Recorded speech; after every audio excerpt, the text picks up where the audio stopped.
और एक होगा था जुड़वा घाटा बजटीय घाटा क्रियात्मक घाटा। ठीक, तो लास्ट हम लोग पढ़ा रहे थे बजटीय घाटे के बारे में पढ़ा रहे थे। ठीक, बेसिक बारे में बताना है।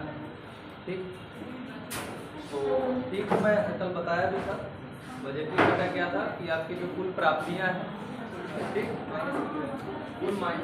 कुल प्राप्तियां जो है आपकी माइनस कुल व्यय। ठीक, तो कुल व्यय आपकी कुल प्राप्तियों से ज्यादा हो जाएंगे तो इस घाटे को क्या कहते हैं? घाटा कहते हैं। इसको मौद्रीकृत घाटा भी कहते हैं, मॉनेटरी।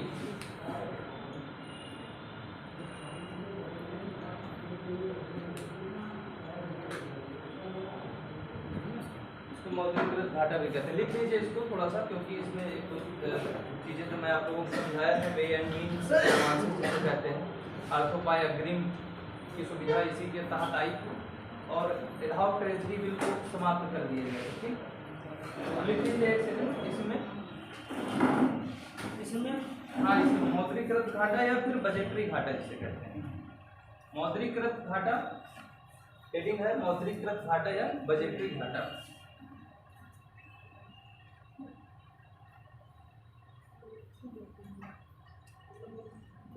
तो ये आप परिभाषा लिख ही चुके होंगे, कुल प्राप्ति माइनस कुल व्यय। इसी के नीचे लिख लीजिए राजकोषीय घाटे का वह भाग, राजकोषीय घाटे का वह भाग, राजकोषीय घाटे का वह भाग जिसे केंद्रीय बैंक से लिए जाने वाले, जिसे केंद्रीय बैंक से लिए जाने वाले, जिसे केंद्रीय बैंक से लिए जाने वाले मौद्रिक उधारों से पूरा किया जाता है। केंद्रीय बैंक से लिए जाने वाले मौद्रिक उधारों से पूरा किया जाता है, उसे मौद्रीकृत घाटा कहते हैं। उसे मौद्रीकृत घाटा कहते हैं। मौद्रिक उधारों से पूरा किया जाता है, उसे मौद्रीकृत घाटा कहते हैं। लिए जाने वाले मौद्रिक उधारों से पूरा किया जाता है, लिए जाने वाले मौद्रिक उधारों से पूरा किया जाता है, उसे मौद्रीकृत घाटा कहते हैं। ठीक, तो मौद्रीकृत घाटा क्या है कि जो आपकी प्राप्तियां हैं, इन प्राप्तियों को कहां से सिर्फ प्राप्त किया जाता है? सिर्फ आरबीआई से प्राप्त किया जाता था। आरबीआई से ऋण लेके प्राप्त किया जाता था और ऋण क्या होते थे? एडहॉक ट्रेजरी बिल के माध्यम से लिए जाते थे। ठीक, एडहॉक ट्रेजरी बिल के माध्यम से लिए जाते थे।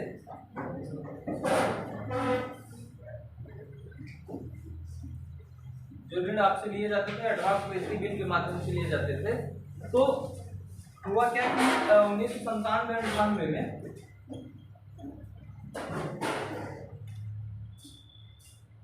अर्थोपाय अग्रिम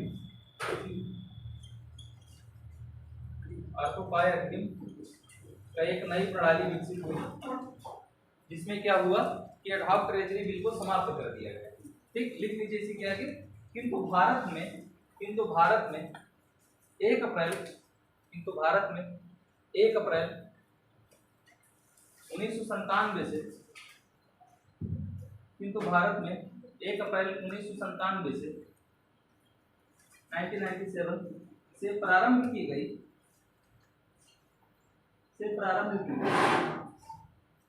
अर्थोपाय अग्रिम नामक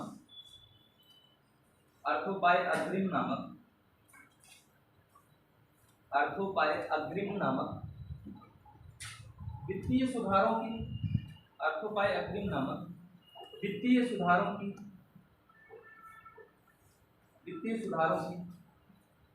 एक नई प्रणाली के कारण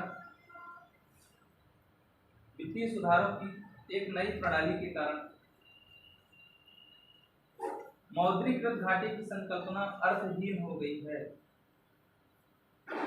नई प्रणाली के कारण मौद्रीकृत घाटे की संकल्पना अर्थहीन हो गई है। मौद्रीकृत घाटे की संकल्पना अर्थहीन हो गई है। ठीक, ये था आपका मौद्रीकृत घाटा।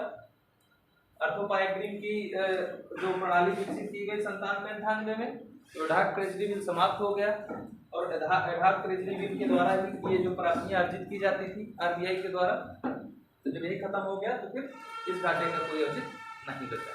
ठीक, उन दोनों में से किसी एक को अलग कर दें। हाँ कर दें, दोनों में से कोई एक अलग बैठ जाओ, जिसकी इच्छा हो उठ के आ जाए अलग से। उठ जाओ, दोनों में से कोई एक उठ जाओ। अरे हट हट उठ जाओ ना, दूसरी जगह बैठ जाओ, पढ़ने ही तो आई हो 1.5 घंटे। मतलब कुल मिला के बैठना जुड़वा है, जुड़वा घाटा पढ़ लियो उसी को, तो उसी में लग रहा है, उसी में इफेक्ट उसी का आ गया है ना। तो बैठना है तो साथ में बैठना है। एक इसकी फ्रेंड और थी, वो गायब हो गई है, तो तुम आ गई हो उसकी जगह पे, है ना। ठीक ना तुम्हारी क्या? अरे बातें करने की बात नहीं बता रहा हूँ, मैं बता रहा हूँ कि तुम लोग यदि अलग हो जाओ तो शायद है कि मेरा कंसंट्रेशन ठीक ठाक बैठे। ठीक है, चलो ठीक है, कोई बात नहीं, नहीं बैठना चाहते कोई बात नहीं, स्वतंत्रता है भाई। नारीवाद वैसे भी फेमिनिज्म काफी हावी है समाज में, है ना। ज्यादा करेंगे कह दो कि हमारे अधिकारों का हनन कर रहा हूँ मैं, तो भी दिक्कत हो जाएगी। खैर अगला हम लोग देखेंगे घाटा संरचनात्मक घाटा। ठीक, अब संरचनात्मक घाटा क्या है?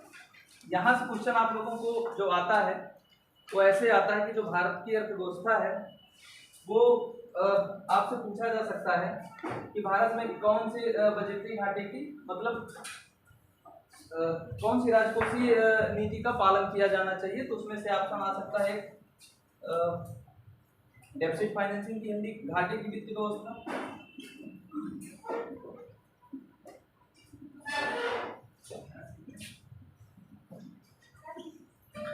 दूसरा है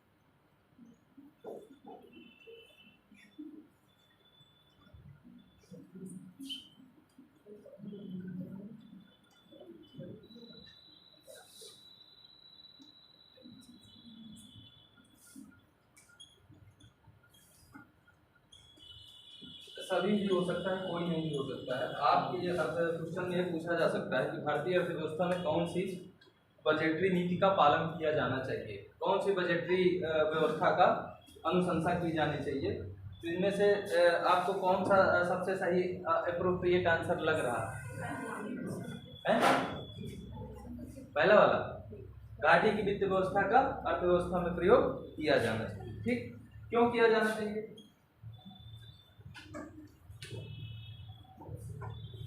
घाटे की वित्त व्यवस्था का मतलब समझ रही हो? सही है, क्वेश्चन सही हो, ऑप्शन सही है, घाटे की वित्त व्यवस्था ही प्रयोग की जाएगी। आपके पास देखिए 3-4 ऑप्शन है। पहला ऑप्शन ये है कि आपके पास 10,000 रुपये महीने आ रहे हैं, तो आप लोग क्या करें कि 10,000 रुपये ही खर्च करें एक महीने में।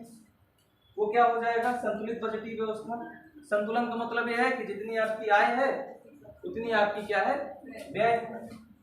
आय और व्यय दोनों क्या है, बराबर। घाटे की वित्त व्यवस्था का मतलब यह है कि व्यय आपके अधिक हो जा रहे हैं, किससे? आय से। अतिरिक्त बजटीय व्यवस्था का मतलब क्या है? Surplus budget.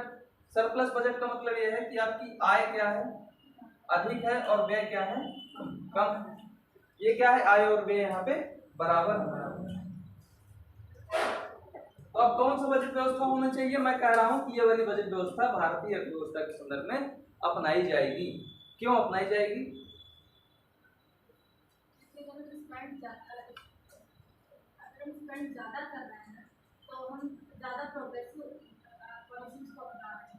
प्रोग्रेसिव पॉलिसी को अपना रहे हैं। ठीक, कहने का मतलब ये है कि जैसे आप लोग स्ट्रक्चरल डेफिसिट जब आप लोग संरचनात्मक घाटा पढ़ेंगे उसी से इसका आंसर निकल के आता है।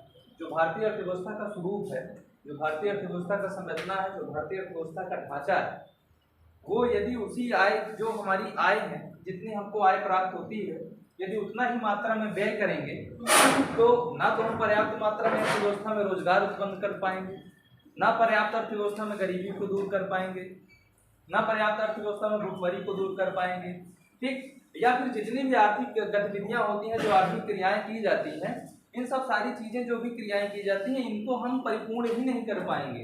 हम लोगों को पर्याप्त मात्रा में संसाधन उपलब्ध ही नहीं करा पाएंगे। क्यों? क्योंकि हमारे पास पर्याप्त मात्रा में आय नहीं है। मान लीजिए कि आपके पास 10,000 रुपये आता है और किसी बच्चे को ट्यूशन फीस 2,000 रुपये लगती है, घर का राशन का 4,000 रुपये खर्च लगता है, आपको मेडिकल के लिए अलग से 4-5 हज़ार रुपये खर्च होते हैं, और भी किसी को अलग से शिक्षा आप लोगों को देनी है, या फिर अपने परिवार की फैमिली को अलग से खर्च करने हैं, तो क्या 10,000 रुपये में सीमित है? हो जाएगा।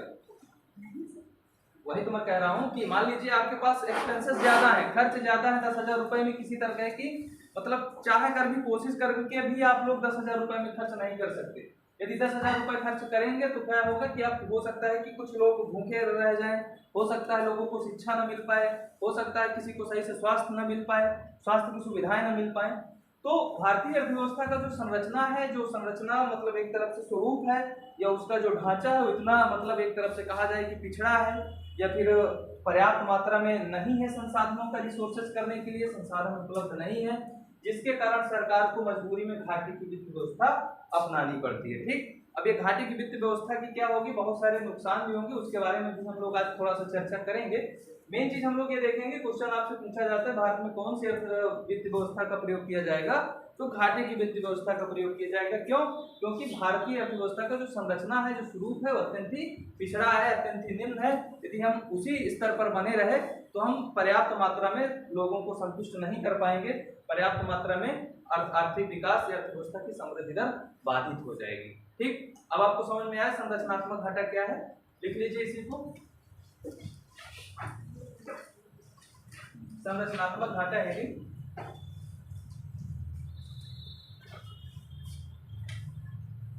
विकासशील देशों में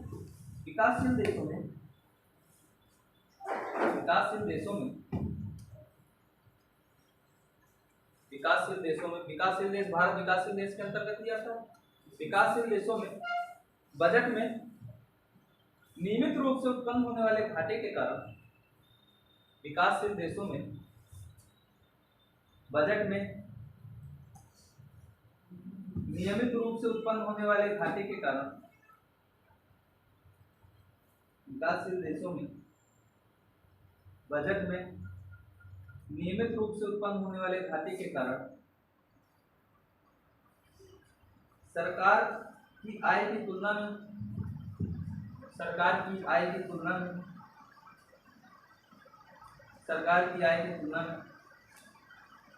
व्यय के स्तर को उच्च होना है।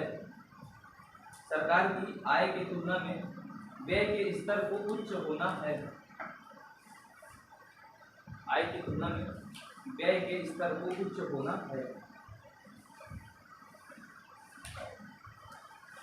ऐसे देशों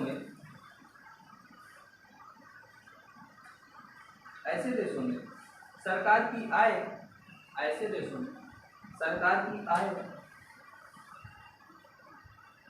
अर्थव्यवस्था के संरचनात्मक पिछड़ेपन के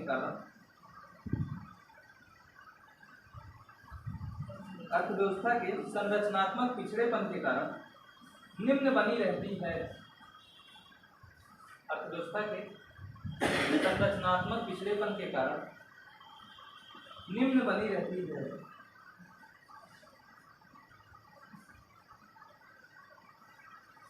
दूसरी ओर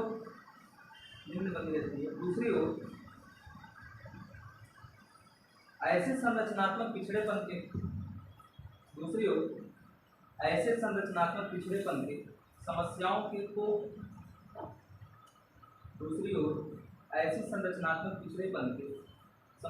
को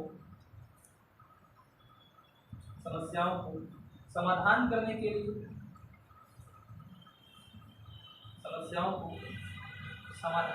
के लिए सरकार के सम्मुख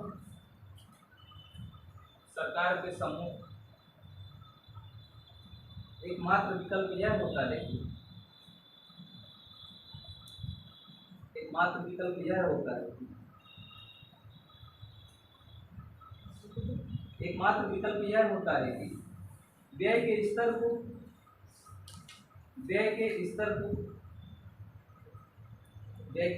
को बलपूर्वक उच्च स्तर को बनाया जाए। व्यय के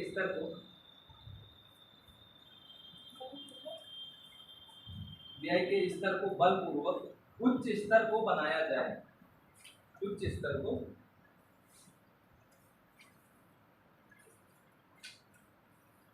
संरचनात्मक पिछड़ेपन की चुनौतियों का सामना करने के लिए, संरचनात्मक पिछड़ेपन की चुनौतियों का सामना करने के लिए, संरचनात्मक पिछड़ेपन की चुनौतियों का सामना करने के लिए, संरचनात्मक पिछड़ेपन की चुनौतियों का सामना करने के लिए प्रारंभ से ही सरकार द्वारा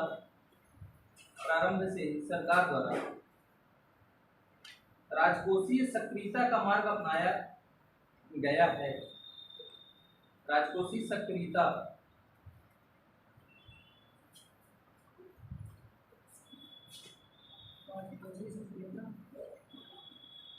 का मार्ग अपनाया गया है।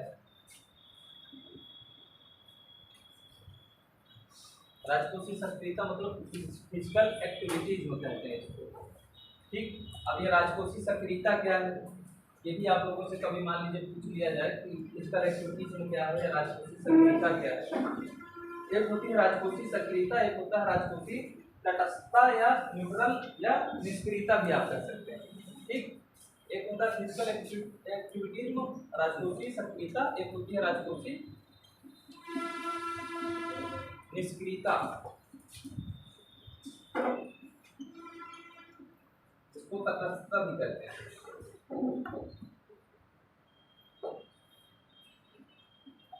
लिखा जाएगा कैसे?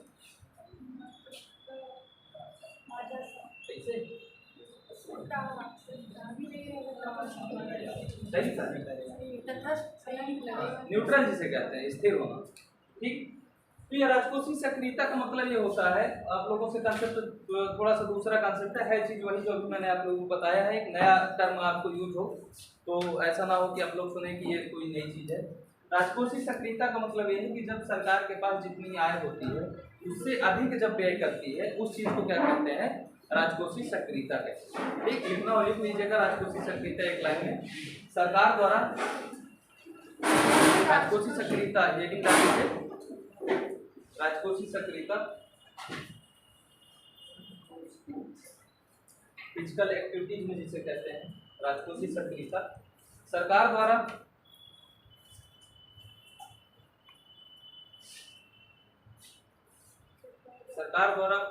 जब अपनी आयों में से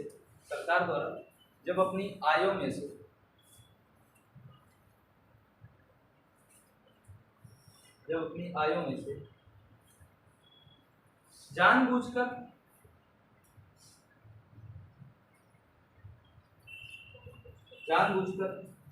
अधिक व्यय का मार्ग अपनाया जाता है। जानबूझकर अधिक व्यय का मार्ग अपनाया जाता है। अधिक व्यय का मार्ग अपनाया जाता है उसे राजकोषीय सक्रियता कहते हैं। उसे राजकोषीय सक्रियता है। अब अगली हेडिंग डाल लीजिए राजकोषीय निष्क्रियता। इसका जस्ट अपोजिट है राजकोषीय निष्क्रियता।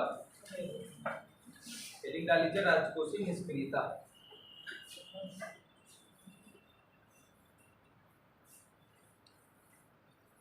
जब सरकार द्वारा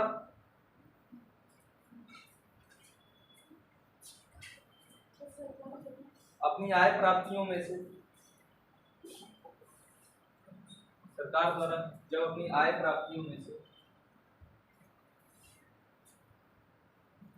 कम मात्रा में व्यय किया जाता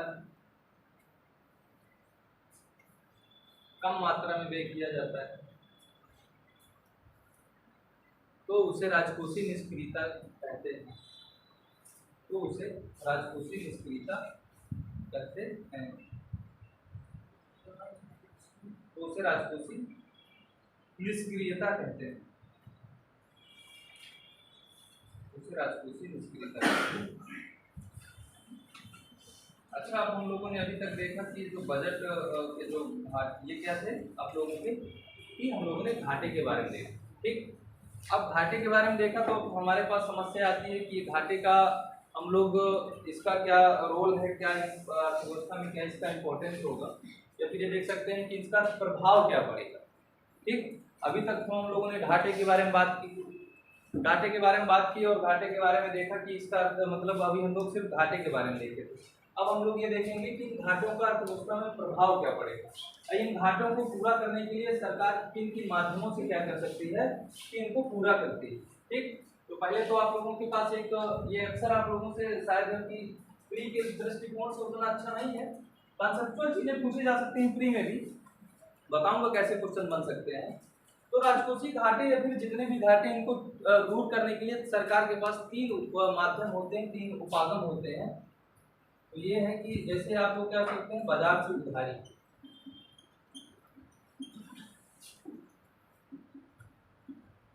दूसरी चीज है आरबीआई से या केंद्रीय बैंक से उधारी।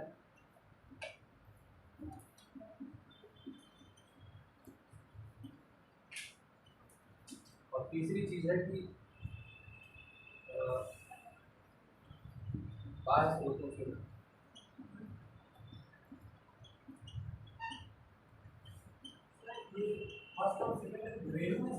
हाँ हाँ, इसको बाह्य ऋण कहते हैं या फिर एक्सटर्नल बारोइंग कहते हैं। बाह्य ऋण का मतलब देश के बाहर। ठीक, ये होते हैं देश के अंदर। अब हमारे पास क्या है कि 3 साधन है। मैं 3 साधनों को पहले आप लोगों को अच्छे समझा देता हूँ, शायद आप लोगों को थोड़ा बहुत समझ में आ जाए, इसके बाद आप लोगों को लिखा दूंगा। ठीक, इन 3 स्रोतों के द्वारा भारत के जो भारतीय अर्थव्यवस्था में किसी भी अर्थव्यवस्था में क्या है, ऋण को प्राप्त किया जाता है। ये जो जितने घाटे हैं इन घाटों को पूरा करने के लिए पहला हमारे पास क्या है, बाजार से उधारी।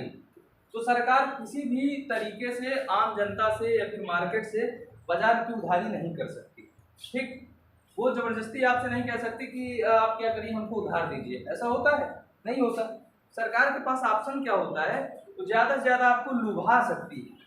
ठीक है, आपको लुभावने योजनाएं दे सकते हैं, जिससे क्या है आप लोग लाभ मतलब एक तरफ से कह सकते हैं आकर्षित हो सकते हैं, और सरकार के जो एक तरफ से जो ऋण लेने का जो सरकार का माध्यम है उसमें आप लोग अनायास निवेश कर सकते हैं।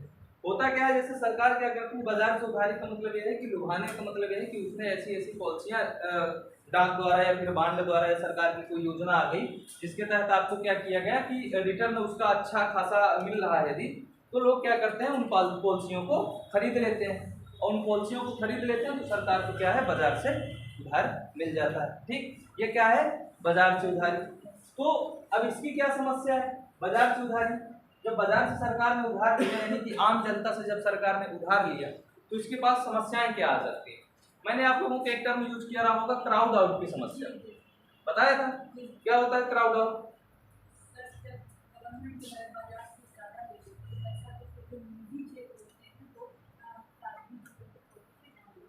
मतलब निजी क्षेत्र जो जब सरकार क्या करती है, मार्केट से उधार बहुत ज्यादा मात्रा में लेती है, तो क्योंकि हम लोग ये मान के चलते हैं कि मनी सप्लाई की स्थिरता होगी, तो उसके कारण क्या होगा कि ब्याज की दरें आपकी बढ़ जाएंगी, और जब ब्याज की दरें बढ़ जाएंगी तो होगा क्या कि जो निजी क्षेत्र होगा वो हतोत्साहित होगा। हतोत्साहन का मतलब समझ रहे हैं ना, मतलब एक तरफ से कह सकते हैं कि उसको क्या होगा, नुकसान होगा मार्केट में निवेश करने से।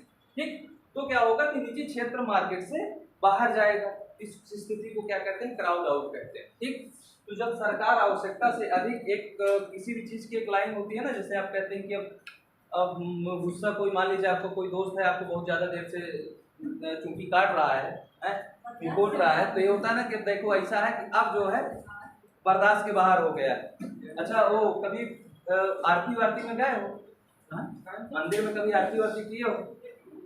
तो लड़कियां तो नहीं की होंगी, लेकिन लड़के जब एक साथ ग्रुप में खड़े होते हैं 10-12 तो पड़ी पर बजना शुरू हो जाता है। किए हो कि नहीं कभी?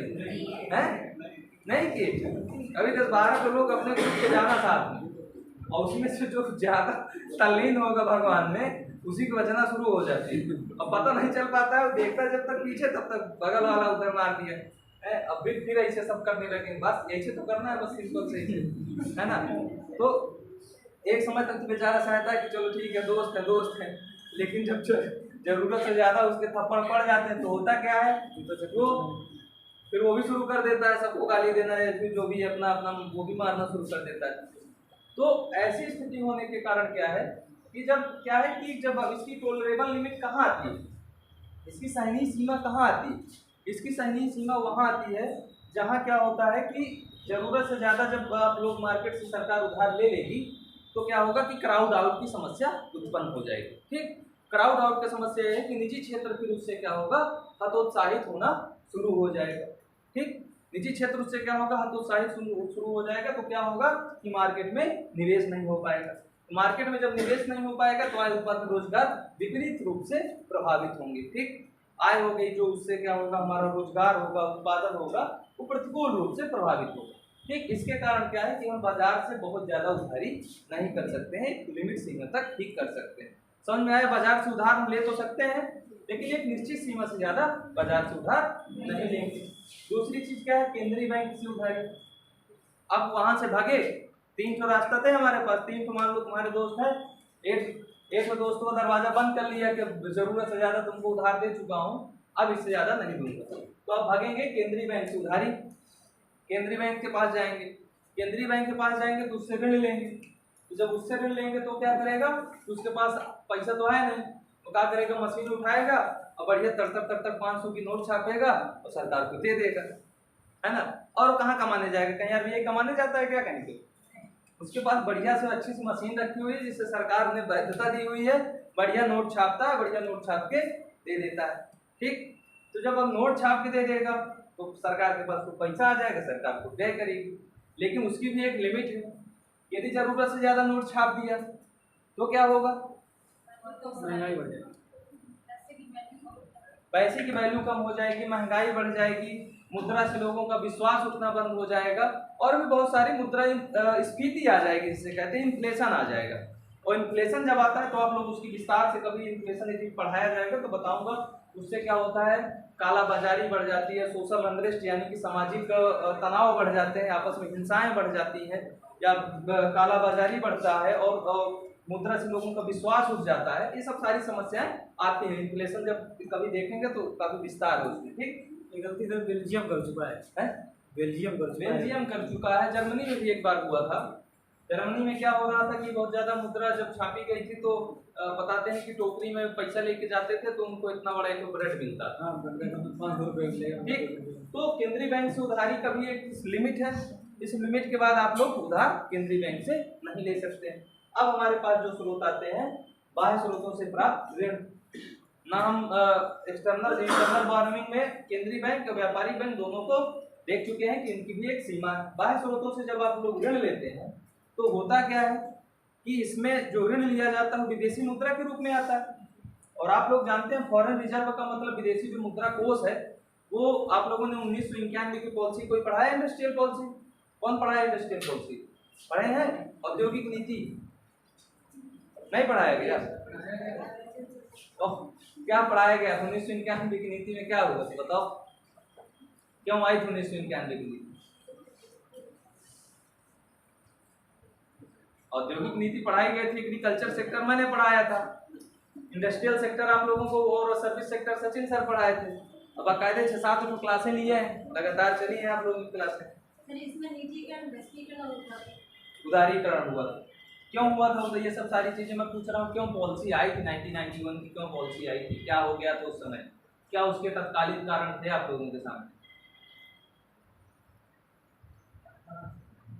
पढ़ाए तो होंगे, बताए तो होंगे, बस यही है कि गिरदान जैसे मुंडी हिलाते रहते। समझ में आया? एक कारण था लाल फीताशाही, मतलब क्या हो गया था? लाल फीताशाही हो गया।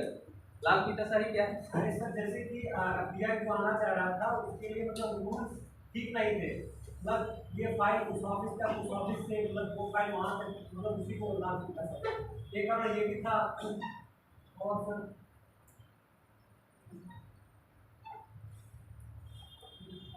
आप लोग 1991 की पॉलिसी जब देखे होंगे तो उसमें देखे होंगे कि जो हमारे देश का विदेशी मैं देखो जो मेरे शब्द में सामने आएगा मैं उसी को बताऊंगा, ठीक है।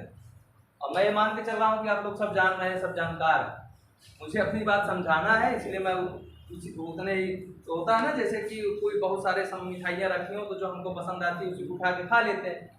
तो मेरे सामने जो तत्कालिक समस्या आ गई है तुम लोगों को समझाने के लिए, तो ये आ गई है कि विदेशी रिजर्व मुझे समझाना है, ठीक। फॉरेन रिजर्व आप लोग देखते हैं ना कि हमारे पास फॉरेन रिजर्व 550 मिलियन डॉलर पहुंच चुका है, 600 मिलियन डॉलर पहुंच चुका है। कभी देखे पेपर में?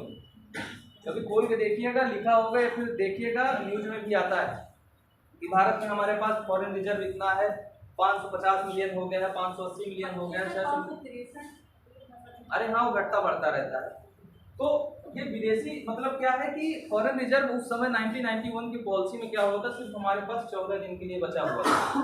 14 दिन के लिए क्या बचा हुआ था, जो हमारे आयात थे वो सिर्फ हम 14 दिन के लिए ही कर सकते हैं, ठीक है। सिर्फ 2 सप्ताह के लिए हमारे आयात बचे थे। इसके कारण क्या हुआ था कि मतलब अब हमारे पास एकमात्र चारा बचा था कि हम लोग क्या करें, अपने मार्केट को बाजार में खोलें और वैश्विक अर्थव्यवस्था में आए। जैसे उसने बताया कि एलपीजी मॉडल अपनाया गया, लिबरलाइजेशन, प्राइवेटाइजेशन और ग्लोबलाइजेशन, निजीकरण, वैश्वीकरण और उदारीकरण, ठीक। इस प्रक्रिया को सरकार ने क्या किया, एक बाध्यता के रूप में, एक तरफ से कह सकते हैं कि हमारी मजबूरी थी ये सब चीजें अपनाने की, क्योंकि हमारे पास विदेशी मुद्रा कोष नहीं बचा था। हम जरूरत से ज्यादा अपने देश में आयात नहीं कर सकते थे। 14 दिन से ज्यादा यदि हमको आयात करने की जरूरत पड़ जाती तो हमारे पास मुद्रा खत्म हो चुकी थी। कौन सी मुद्रा? विदेशी मुद्रा। अब जैसे मान लीजिए कि आपके पास कोई उधार, जब आप लोग पैसे नहीं है, कुछ चीज आप खरीदना चाहते हैं, मार्केट जाएंगे तो आपके पास पैसा होना चाहिए तभी ना मिलेगा। तो आप जब विदेशों से उधार मंगाएंगे तो उसके लिए क्या चाहिए होता है, विदेशी मुद्रा की जरूरत होती है। तो जब ये ऋण लिए जाते हैं तो ये क्या है, विदेशी मुद्रा के रूप में प्राप्त होता है। तो इसको लौटाना भी क्या होता है, विदेशी मुद्रा के रूप में ही होता है, ठीक। और साथ में क्या देना होता है, ब्याज भी देना होता है। तो आप जब जरूरत से ज्यादा ऋण लेंगे तो होगा क्या कि हमको विदेशी मुद्रा कोष जो हमारा है वो जरूरत से ज्यादा खाली हो जाएगा। जब जरूरत से ज्यादा खाली हो जाएगा तो हम लोग क्या है, आयात हमारे लिमिटेड हो जाएंगे, यानी कि सीमित हो जाएंगे, यानी कि आयात की मात्रा में कमी आएगी। और फिर हम जरूरत से ज्यादा जो विदेशी विनिमय का जो दर है उसमें हम बहुत ज्यादा हस्तक्षेप भी नहीं कर पाएंगे। जब मैं आप लोगों को विदेशी विनिमय दर कभी पढ़ाऊंगा, फॉरेन एक्सचेंज रेट के बारे में जब कभी चर्चा होगी तो इसके बारे में हम बताएंगे कि विदेशी विनिमय रिजर्व कैसे काम करता है, उसमें कैसे मार्केट में हस्तक्षेप करते हैं, आरबीआई कैसे उसमें विदेशी विनिमय जो डॉलर बहुत ज़्यादा जब बढ़ जाता है तो सरकार को उसमें आना पड़ता है, और बहुत ज़्यादा बढ़ जाने के कारण क्या होता है कि विदेशी मुद्रा को बेचना शुरू कर देती है सरकार, और बेच के क्या करती है कि रुपया को अर्जित करती है, और उससे क्या होता है कि हमारे कोष में, विदेशी मुद्रा कोष में कमी आती है, ठीक। वो तो खैर अभी आप लोगों को समझ नहीं आएगा, उसके लिए काफ़ी बैकग्राउंड बता सकते। तो बस आप लोग इतना समझ लीजिए कि जो विदेशी ऋण है जब आप लोग लेते हैं तो उसमें आपको ब्याज भी देना पड़ता है, और ब्याज किसमें देना होगा, आपको विदेशी ऋण में ही देना होगा। तो इन सब सारी समस्याओं के लिए इसकी भी एक लिमिट है। बहुत ज़्यादा आप लोग जब ऋण लेंगे तो होगा क्या कि आपकी जो क्रेडिट रेटिंग एजेंसियां हैं, नाम सुने क्रेडिट रेटिंग एजेंसियों का? क्रेडिट रेटिंग एजेंसियां सुने? मूडीज जो है, स्टैंडर्ड एंड पुअर है, इनका कभी नाम देख लीजिएगा, कभी क्या है, हाँ फिच है, स्टैंडर्ड एंड पुअर है, मूडीज है, ये सब क्या है, क्रेडिट रेटिंग एजेंसियां, अंतरराष्ट्रीय क्रेडिट रेटिंग एजेंसियां। ये क्या है, किसी भी देश की क्रेडिट रेटिंग निर्धारित करती हैं। ये क्रेडिट रेटिंग होती क्या है, इसके कारण क्या होता है, कोई भी विदेशी देश हमारे देश में निवेश करने के लिए आकर्षित होता है कि हमारे देश की क्या है, स्टेबिलिटी कैसी है, हमारे देश में जो स्थिरता है वो कैसी बनी हुई है, हमारे देश में इसमें निवेश करना चाहिए कि नहीं करना चाहिए, हमारे देश का फॉरेन रिजर्व कैसा है। पता चला कि कोई देश निवेश कर दे और अर्थव्यवस्था पूरी ढह जाए, ध्वस्त हो जाए, तो इन सब सारी चीज़ों के लिए हमको क्या है कि विदेशी ऋण की क्रेडिट रेटिंग एजेंसियां कहीं इसकी डाउन ना कर दें क्रेडिट, इस वजह से भी इसको लिमिट में बना के रखना होता है, ठीक। इसको आप लोग लिखना चाहेंगे? लिखना है इसको? ठीक, लिख लीजिए।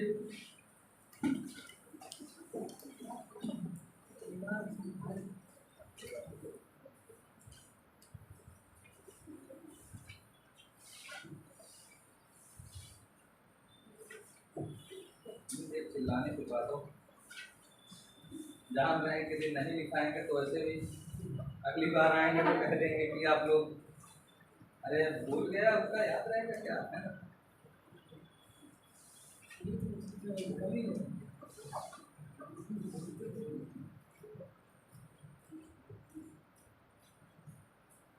लिख लीजिए, राजकोषीय घाटे को दूर करने के लिए या भारतीय अर्थव्यवस्था में घाटों की समस्या को निराकरण के लिए, भारतीय अर्थव्यवस्था में घाटे की समस्या के निराकरण के लिए, निराकरण का मतलब समझ रहे हैं ना, निवारण, घाटे की समस्या के निराकरण के लिए।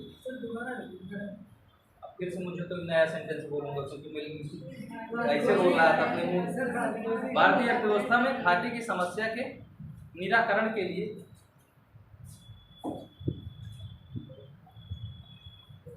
तीन प्रकार के ऋण स्रोतों का सहारा लिया जा सकता है।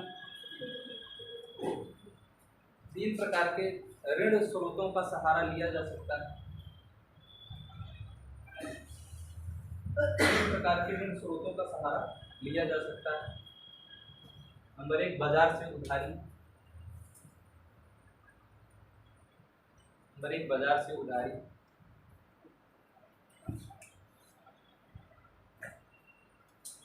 नंबर 2, केंद्रीय बैंक से उधारी। तीसरा है बाह्य स्रोतों से प्राप्त ऋण। तीनों लिख लीजिए।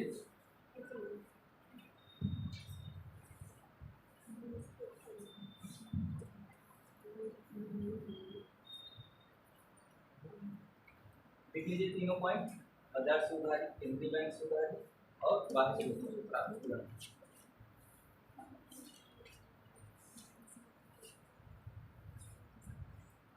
ठीक, और पहला पॉइंट लिख लीजिए, बाजार से उधारी।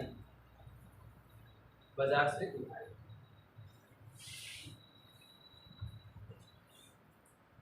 बाजार से उधारी लिख लीजिए। इसके लिए सरकार इसके लिए सरकार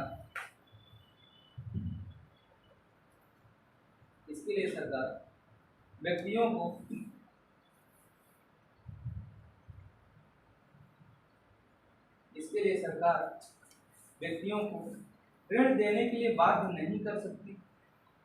व्यक्तियों को ऋण देने के लिए बाध्य नहीं कर सकती। व्यक्तियों को ऋण देने के लिए बाध्य नहीं कर सकती। सिर्फ ऋण प्राप्त करने के लिए लुभा सकती है। सिर्फ ऋण प्राप्त करने के लिए लुभा सकती है। सिर्फ ऋण प्राप्त करने के लिए लुभा सकती है। इसके लिए सरकार उच्च ब्याज दरें रखेगी। इसके लिए सरकार उच्च ब्याज दरें रखेगी।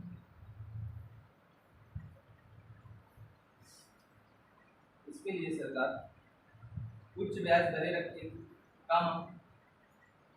इसके लिए सरकार उच्च ब्याज दरें रखेगी।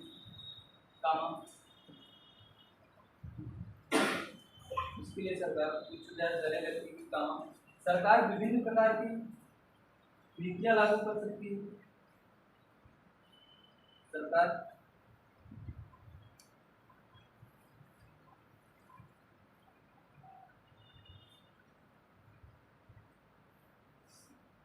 क्या लिखा है लोग? सरकार विभिन्न प्रकार की नीतियां लागू कर सकती है जिससे जनता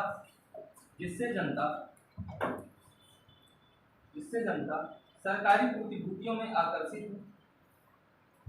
जिससे जनता सरकारी प्रतिभूतियों में आकर्षित हो।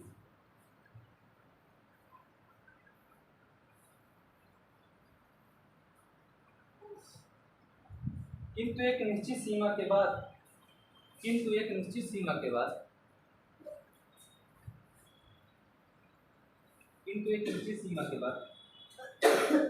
इसके व्यापक दुष्परिणाम होंगे।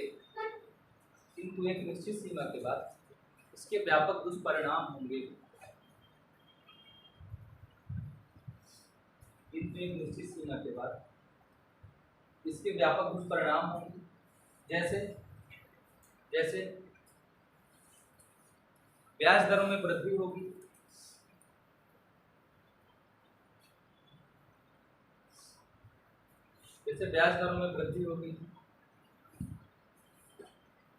निजी क्षेत्र निजी क्षेत्र को निजी क्षेत्र के लिए लिख लीजिए। निजी क्षेत्र के लिए पूंजी का अभाव होगा।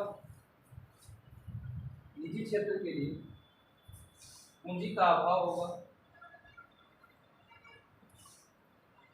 निजी क्षेत्र की लागतों में वृद्धि होगी। निजी क्षेत्र की उत्पादन लागतों में वृद्धि होगी। निजी क्षेत्र की उत्पादन लागतों में वृद्धि होगी। निजी क्षेत्र की उत्पादन लागतों में वृद्धि होगी, जिससे आय उत्पादन रोजगार में कमी आएगी। जिससे आय उत्पादन रोजगार में कमी आएगी।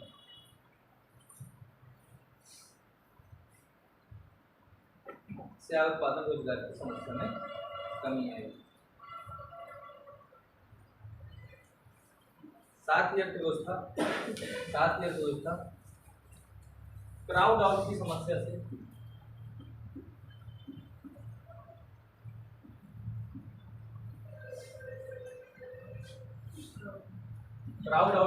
से ग्रसित हो जाएगी।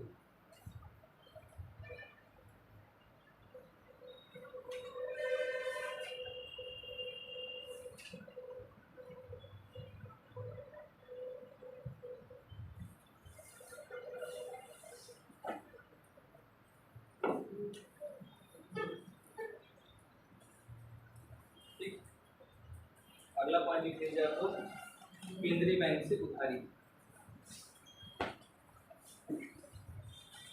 यही समझाया हूं आप लोगों को, ठीक है, तो भी लिखा है।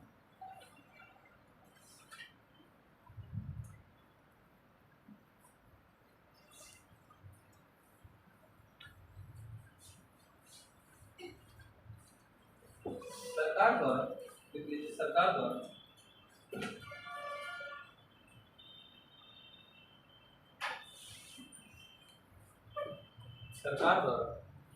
घाटे की वित्त व्यवस्था को पूरा करने के लिए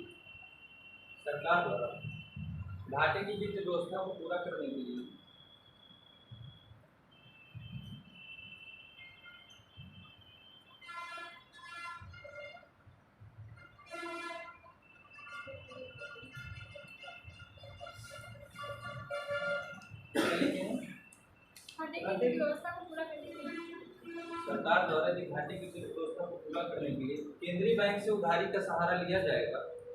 केंद्रीय बैंक से उधारी का सहारा लिया जाता है। केंद्रीय बैंक से उधारी का सहारा लिया जाता है।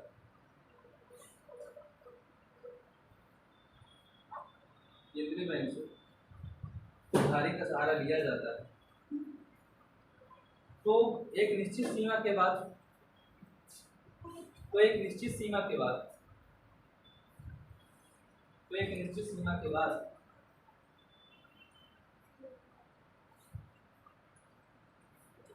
इससे मुद्रास्फीति का सृजन होगा। एक निश्चित सीमा के बाद एक मुद्रास्फीति का सृजन होगा।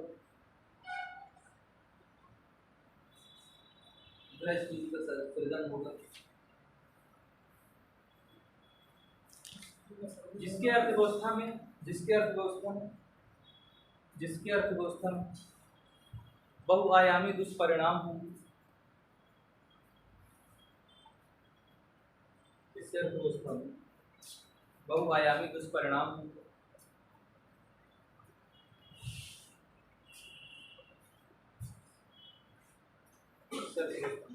बहुआयामी दुष्परिणाम होंगे।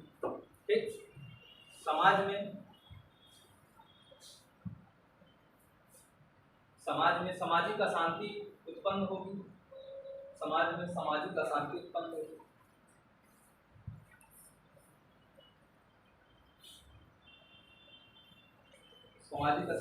होगी। कालाबाजारी, ब्लैक मार्केटिंग जिसे कहते हैं, कालाबाजारी, सोशल अनरेस्ट यानी कि सामाजिक अशांति पूरी थी ना पहले पॉइंट में, कालाबाजारी आदि व्यापक दुष्परिणाम उत्पन्न होंगे।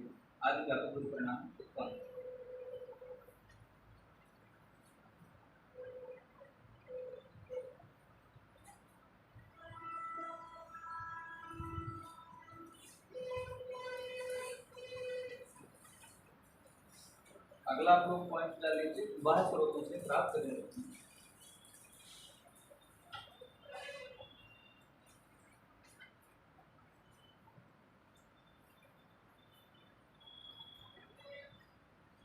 बाह्य स्रोतों से प्राप्त करने,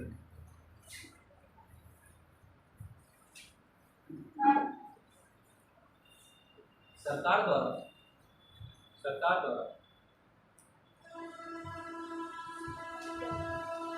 सरकार द्वारा यदि घाटे की वित्त व्यवस्था का सहारा, यदि घाटे की वित्त व्यवस्था की पूर्ति के लिए, यदि घाटे की वित्त व्यवस्था की पूर्ति के लिए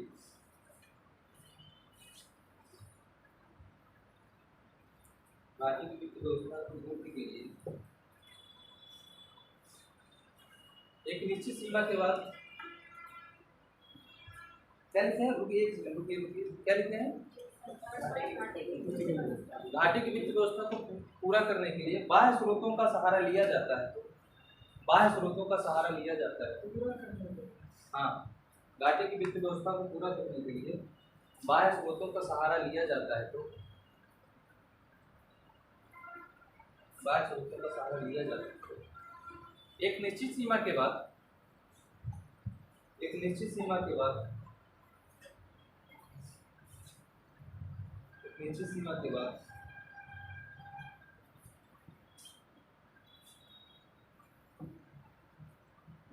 यदि और अधिक मात्रा में, और अधिक मात्रा में ऋण लिया जाए तो, यदि और अधिक मात्रा में ऋण लिया जाए तो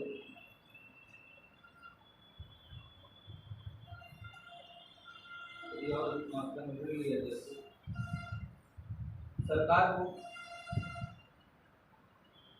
को विदेशी ऋणों को, सरकार को विदेशी ऋणों को, सरकार को विदेशी ऋणों,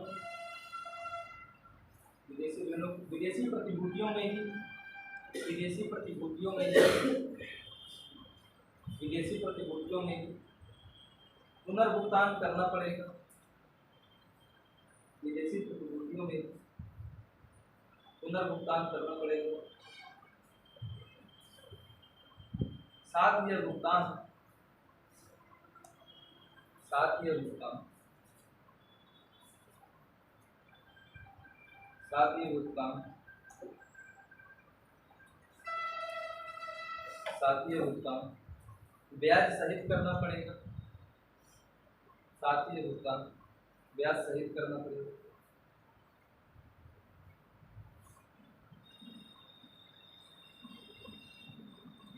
ब्याज सहित भुगतान करना पड़ेगा, जिससे विदेशी विनिमय कोष में कमी आएगी, जिससे विदेशी विनिमय कोष में कमी आएगी, जिससे विदेशी विनिमय कोष में कमी आएगी, विदेशी विनिमय कोष में कमी आएगी, जिससे विदेशी विनिमय कोष में कमी आएगी।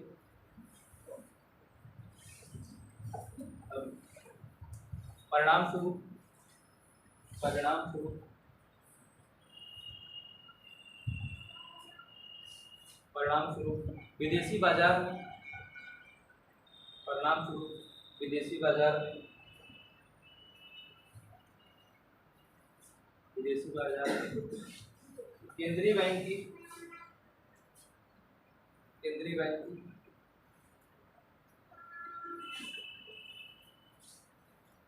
सीमित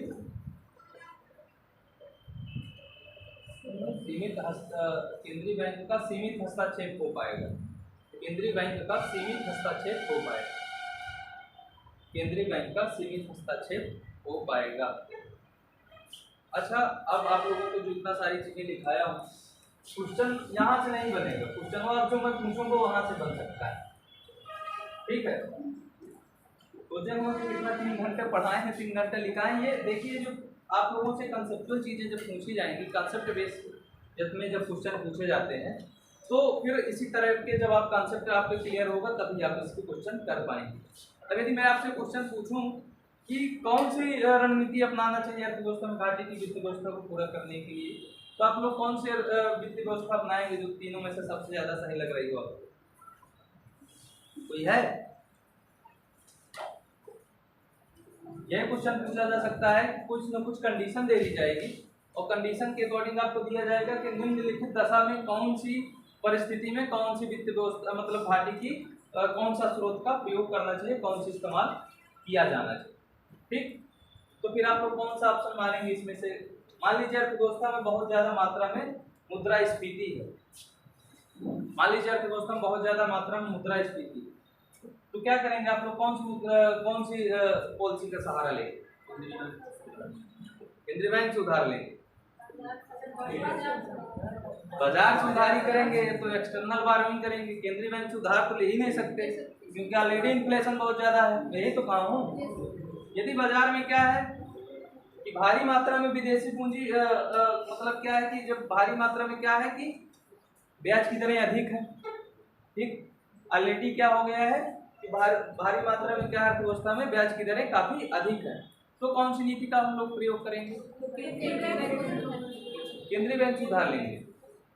केंद्रीय बैंक से भी ले सकते हैं, विदेशी बाजार से भी ले सकते हैं, क्योंकि जो विदेशी बाजार से आप लोग उधारी करते हैं उसमें क्राउड आउट की समस्या नहीं होती है।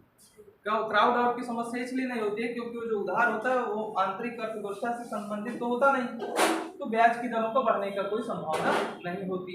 और तीसरी चीज ये है कि यदि आपके जो ब्याज विदेशी ऋण आपका बहुत ही अत्यंत ही कम है या अल्प है, या फिर कह सकते हैं कि रिपेमेंट ऑफ जो इंटरेस्ट है, जो आपने ऋण ले रखा है उसका जो ब्याज है अत्यंत ही कम है, तो इस स्थिति में आप लोग क्या कर सकते हैं? विदेशी ऋण का सहारा ले सकते हैं। एक पैराग्राफ चेंज करके लिख लीजिए, 2-4 लाइन। राजकोषीय घाटे को पूरा करने के लिए पैराग्राफ चेंज करके लिखिएगा नए लाइन से। राजकोषीय घाटे को पूरा करने के लिए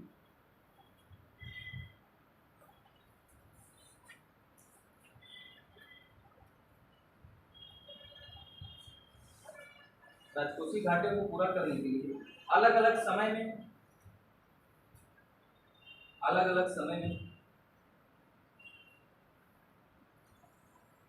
राजकोषीय घाटे को पूरा करने के लिए अलग अलग समय में अलग अलग रणनीतियां अपनाई जा सकती हैं। अलग अलग समय में अलग अलग रणनीतियां अपनाई जा सकती हैं, जैसे अलग अलग रणनीतियां अपनाई जा सकती हैं जैसे यदि अर्थव्यवस्था में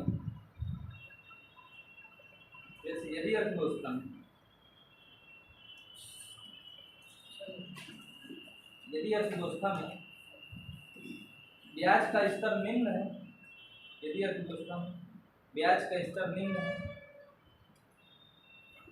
यदि अर्थव्यवस्था में ब्याज का स्तर निम्न है, तो घरेलू उधारी का सहारा लिया जा सकता है।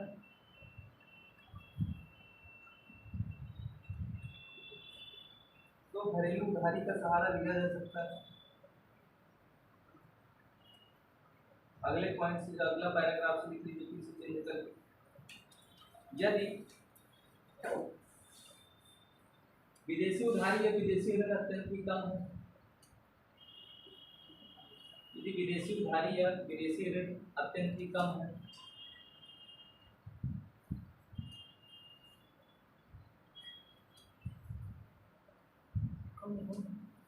तो विदेशी ऋणों की नीति का सहारा लिया जा सकता है। विदेशी ऋणों की नीति का सहारा लिया जा सकता है।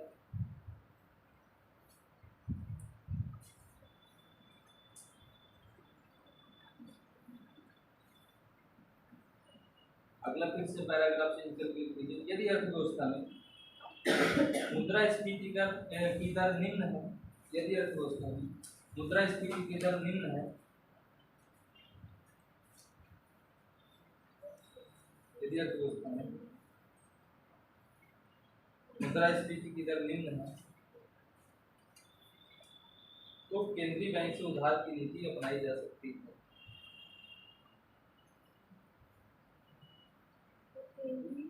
बैंक से उधार की नीति अपनाई जा सकती है।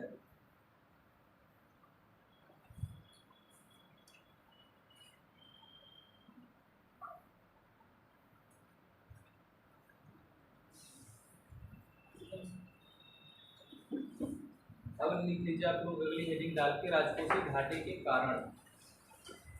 अभी हम लोगों ने देखा था ना राजकोषीय घाटा लिया जा रहा है, अब राजकोषीय घाटे के कारण क्या क्या हो सकते हैं। ठीक है, तो दो कारण हो सकते हैं, एक आय पक्ष से संबंधित, राजकोषीय हेडिंग डालिएगा आप लोग राजकोषीय घाटे के कारण।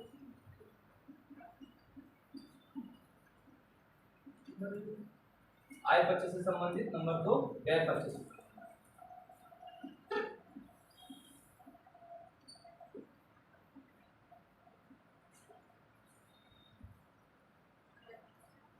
व्यय पक्ष से संबंधित, ठीक। तो पहली हेडिंग डाल लीजिए आप लोग व्यय पक्ष से संबंधित घाटे। व्यय पक्ष से संबंधित घाटे मतलब कि जब हम लोगों को घाटा आ रहा है, क्यों? क्योंकि हम लोग व्यय कर रहे हैं, जरूरत से ज्यादा मात्रा में व्यय कर रहे हैं, ठीक। तो कौन कौन से आप लोगों से ऑप्शन पूछा जा सकता है कि निम्नलिखित में से कौन सा घाटा व्यय पक्ष से संबंधित है, कौन सा घाटा आय पक्ष से संबंधित है। तो आप लोग कुछ नहीं जानेंगे, खाली इनका आप लोग नाम याद रखेंगे कि व्यय पक्ष से संबंधित घाटे कौन कौन से हो सकते हैं। जैसे पिछले बार आप लोगों से मैंने मनी मार्केट पढ़ाया था, यूपीएससी में वही क्वेश्चन मैंने आप लोगों को बताया भी था कि मैक्सिमम क्वेश्चन पूछा जाएगा, कुछ नहीं याद रखना, तो खाली इनका नाम याद रख लेना, ठीक है। तो खाली यदि आप लोग नाम याद रखे रहे होंगे तो जो मौद्रिक नीति के इंस्ट्रूमेंट है वो खाली नाम पूछ लिया गया था कि निम्नलिखित में से कौन सा पूंजी बाजार का उपकरण है। तो उसमें से मुद्रा बाजार के काफी उपकरण दिए हुए थे, सारे उपकरणों को मैंने यहाँ पे बताया था, विस्तार से चर्चा भी की थी और क्वेश्चन आया भी था। और शायद मुश्किल से 10-12 क्लासें लिए थे, उसमें से 2 या 3 क्वेश्चन पढ़ाए हुए फंसे थे। वो तो खैर मेरा सौभाग्य था कि फंस गया था, मेरा क्या सौभाग्य था, आप लोगों का सौभाग्य था है। बाकी यदि 8-10 क्लासें पढ़ा के 2-3 क्वेश्चन फंस जाए तो बहुत बड़ी बात है। उसका लग गया, अपना भिड़ गया, और क्वेश्चन जो पढ़ाया गया, जैसे मान लीजिए अभी आप लोगों को पढ़ाया जा रहा है, इसी में से कुछ पूछ लिया जाए तो ये तो आप लोगों का सौभाग्य की बात है नहीं। इतना बड़ा सिलेबस है, इतनी बड़ी सारी चीजें हैं, क्या पूछ लिया जाए उसका कोई लिमिट तो है नहीं। तो आप लोग क्या डालेंगे, व्यय पक्ष से संबंधित, तो खाली नाम याद रखेंगे आप लोग कि व्यय पक्ष से संबंधित कौन कौन से घाटे हैं, कौन कौन से कारण हो सकते हैं। अगले तो पॉइंट वाइज लिख के जाइएगा नंबर 1 करके। राजकोषीय सक्रियता, अभी लिखो बताया था, राजकोषीय सक्रियता है क्या, व्यय ज्यादा किया जा रहा है ना, ठीक। तो राजकोषीय सक्रियता फिजिकल एक्टिविटीज में पहला पॉइंट आप लोग लिख लीजिए, राजकोषीय सक्रियता, ये क्या है, व्यय पक्ष से संबंधित। दूसरा पॉइंट लिख लीजिए, ब्याज भुगतान का उच्च स्तर,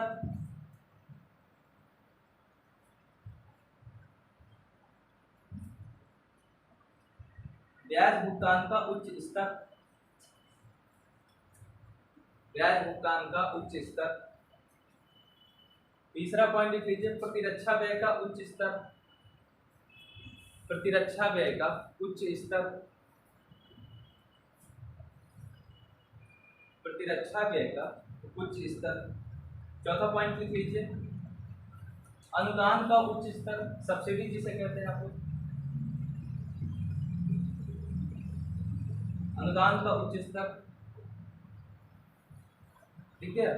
अगला पॉइंट लिख लीजिए, राज्यों को आय हस्तांतरण का उच्च स्तर, राज्यों को आय हस्तांतरण का उच्च स्तर।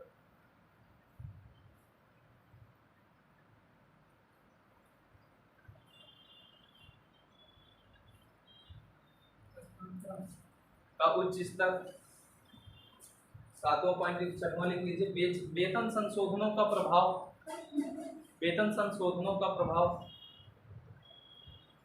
वेतन संशोधनों का प्रभाव। ये वेतन संशोधन क्या है, आप लोगों ने पे कमीशन का नाम सुना है, वेतन आयोग हर 10 साल में एक बार गठित किया जाता है। जब से सरकार आई उसको खत्म कर दी है लगभग। अब उम्मीद नहीं कि 2025 में आएगा। जो टीचरवा जितने हैं, फिर जितना भी सरकारी कर्मचारी है बेचारा, उसका नजर जो ना है ना, वो सब वेतन आयोग में लगी रहती है कि किस दिन आए 10 साल पूरा हो और किस दिन से हमारी वेतन काफी ज्यादा मात्रा में बढ़ती। जब 10 साल में कभी एक आध बार वेतन आयोग लगता था, तो जैसे इस समय 7th पे कमीशन चल रहा है, ठीक। तो जैसे 7th पे कमीशन आता है तो आया तो काफी मात्रा में लोगों को 15-15, 20-20 हजार रुपया सैलरी एक ही महीने की बढ़ गई। तो इसके कारण क्या हुआ, काफी मात्रा में क्या होता है, सरकार के व्यय के स्रोत बढ़ जाते हैं। ठीक, तो अब 8वां पे कमीशन आना है, हो सकता है 2025 में आए या ना आए, उसे सरकार की कोई अनुशंसा नहीं है, उसने पे कमीशन को ही खत्म कर दिया है। ठीक, तो अगला आप लोग पॉइंट डाल लीजिए, ऋण माफी पर व्यय, ऋण माफी पर व्यय, ऋण माफी पर व्यय,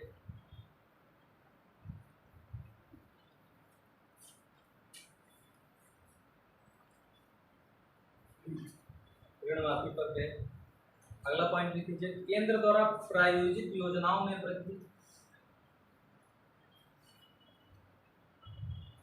केंद्र द्वारा प्रायोजित योजनाओं में वृद्धि, केंद्र द्वारा प्रायोजित योजनाओं में वृद्धि।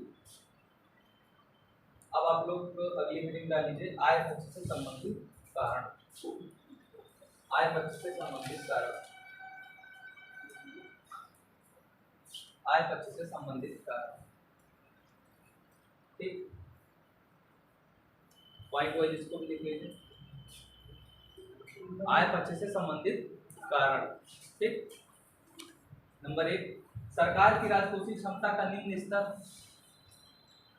सरकार की राजकोषीय क्षमता का निम्न स्तर, सरकार की राजकोषीय क्षमता का निम्न स्तर, सरकार की राजकोषीय क्षमता का निम्न स्तर। दूसरा पॉइंट लिख लीजिए, कर संरचना में व्यापक रिसाव, कर संरचना में व्यापक रिसाव, कर संरचना में व्यापक रिसाव। रिसाव का मतलब समझ रहे हैं? नहीं पता? नल लगा है कि नहीं लगा है पहले बताओ आप लोगों को। टोटी लगी है, टोटी से कबो कबो पानी नीचे टपकता रहता है कि नहीं है? तो क्या है आप लोगों को? रिसाव है ना।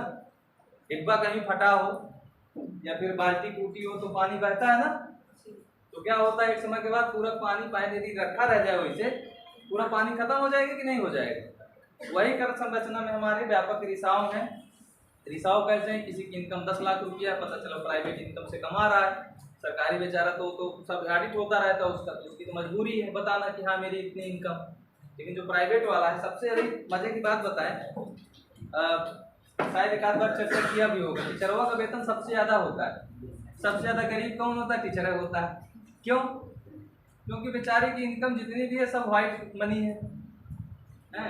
और यही आप लेखपाल बाबू के पास चले जाइए, वेतन उनका 30,000 35,000, लेकिन ऐसा कोई दिन नहीं होगा जो 2-3 हज़ार रुपये एक्स्ट्रा ना कमा लेते हैं।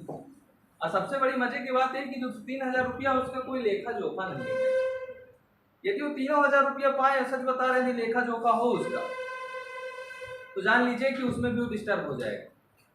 आप लोग समझ लीजिए कि यदि हम लोग यहाँ पढ़ाने आते हैं तो इसका भी हम लोगों को टैक्स देना पड़ता है। यदि यहाँ हम लोग पढ़ाते हैं तो जो हमको मिलता है, अर्निंग होती है, उसका भी हम लोगों को टैक्स देना पड़ता है। यदि हम लोग कॉपी चेक करने आप लोग चले जाएं यूनिवर्सिटी, तो जो कॉपी चेक होती है उसका जो पैसा होता है उसका भी टैक्स देना होता है। ठीक है, क्योंकि हर एक जगह पे हमारी जो इनकम है वो व्हाइट लेवल मनी है, तो कुछ भी कहीं से अर्निंग होगा तो हम लोगों को उसका पैसा देना पड़ता है। तो मेरे कहने मतलब यही, ये सब सारी चीज़ें जो रिसाव है क्यों है? क्योंकि जो खास तौर से जो नॉन मतलब एक तरफ से कह सकते हैं कि गवर्नमेंट एम्प्लॉई है, उनकी आय का कोई स्रोत किसी को पता नहीं होता है, जिसके कारण क्या होता है कि अधिकांश जो आय है वो वही जो बाल्टी पानी से जो रिस के चला जाता है वही काम हो रहा है कि उस समय जो आय है तो पर्याप्त मात्रा में लोगों को कर नहीं प्राप्त हो पाता। ठीक, समझ में आया रिसाव क्या है? किसी कोई समस्या अभी भी रिसाव में? मतलब कह सकते हैं लिंकेज है, मतलब उसमें क्या है कि लोग क्या कर रहे हैं, छिपा ले रहे हैं अपनी आय को और सरकार को कर नहीं दे रहे हैं। ठीक, सरकार भी इतना ईमानदार नहीं है कि सब लोग कर दे हैं। तुम लोग दे भी दोगे तो सरकार कौन सी ईमानदार है? सरकार कुछ ये दोसर बेईमान है, वही चीज है, तुम बेईमान तो हम बेईमान वाली स्थिति है। सरकार ज्यादा कुछ बोले कह दो कि तुम कौन सा ईमानदार, तुम बेईमान तो हम भी बेईमान। ठीक है, तीसरा पॉइंट आप लोग लिखिए, कर राजस्व की छूट, कर राजस्व की छूट, कर राजस्व की छूट। कर राजस्व छूट। चौथा पॉइंट, विनिवेश प्राप्तियों का निम्न स्तर, विनिवेश प्राप्तियों का निम्न स्तर,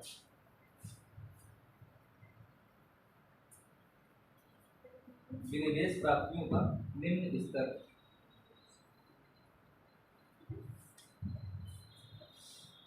अगला पॉइंट लिख लीजिए, कर जीडीपी अनुपात का अवरुद्ध स्तर, कर जीडीपी अनुपात का अवरुद्ध स्तर,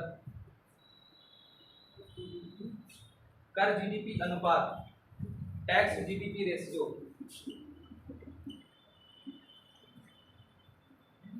टैक्स जीडीपी रेशियो, कर जीडीपी अनुपात का निम्न स्तर।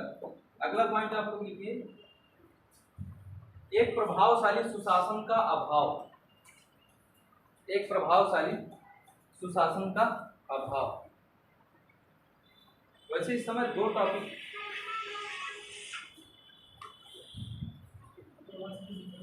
एक प्रभावशाली सुशासन का अभाव, इस समय देखिए दो पॉइंट जो हैं उनमें से थोड़ा सा प्रकाश डाला जा सकता है। जैसे कि विनिवेश प्राप्तियों का निम्न स्तर, तो सरकार तो इस समय सब बेचे ही दे रही है ना, बेचे दे रही कि नहीं, तो कैमरा चल रहा है, तो कैमरा चल रहा है, बेच तो रही है ना, ठीक है। कैमरा इतना बड़ा, मैं हाईलाइटेड टीचर नहीं हूँ कि ढूंढ के सरकार आए तो मोदी को बैठ के देखेंगे कि कहाँ कौन सा विद्या में कौन गोविंद सिंह पढ़ा रहे हैं, अब कहाँ बोले हैं कि विनिवेश प्राप्तियों का उच्च स्तर हो चुका है, ठीक है। इतना ज़्यादा हाईलाइटेड नहीं हूँ मैं, तो बहुत ज़्यादा दिक्कत नहीं है। तो फिर भी मान लीजिए कहीं ना कहीं तुम लोग बना लो, क्लिपें बना लो, क्लिपो अपनी डाल दो, ये ओझा सर जो थे और ये खान सर है, कहाँ इसमें फेमस हुए पता है, खाली क्लिप की बदौलत फेमस हो गए। ऐसा थोड़ी था, इसके पहले पढ़ाते नहीं थे वो, पढ़ाते काफ़ी लंबे समय से थे। और उनकी चीज़ें देखेंगे आप लोग कि 10 वीडियो में कुछ और बोले हैं और 15 वीडियो में कुछ और बोले हैं, कंफ्यूज हो जाएंगे। ढूंढने वाले अपना लाते रहते हैं, जो उनकी क्रिटिसिज्म करते हैं फिर उनकी आलोचना करते रहते हैं, ढूंढते रहते हैं, कहते हैं वो क्या है, तो उनका बहुत अच्छा डायलॉग है कि माफ किसी को भी मत करो है, और आत्मा को तड़पाओ कि वो जो जिंदगी में जब दोबारा आए तो 5000 साल बाद भी जो तड़पे हो, कि ऐसा कुछ उनका एक स्टेटमेंट है, जिंदगी में कभी किसी को माफ नहीं करना चाहिए। और उन्हीं की स्टेटमेंट आप लोग देख लीजिए, 2-4 में कहेंगे कि यार किसी से मतलब ही नहीं रखना चाहिए, सब कुछ क्षमा कर देना चाहिए, ये है वो। खैर तो वो वाला स्थिति भी मेरी नहीं, ज़्यादा डरने की बात नहीं। और क्या एक पॉइंट बताया था, एक प्रभावशाली सुशासन का अभाव। हाँ, अब मोदी जी जैसा प्रभावशाली यदि सुशासन आ गया, उसके बावजूद मेरी पॉइंट मैं लिखवा रहा हूँ, इसका मतलब है कि कहीं ना कहीं सरकार का विरोध हो रहा है मेरी तरफ से, है।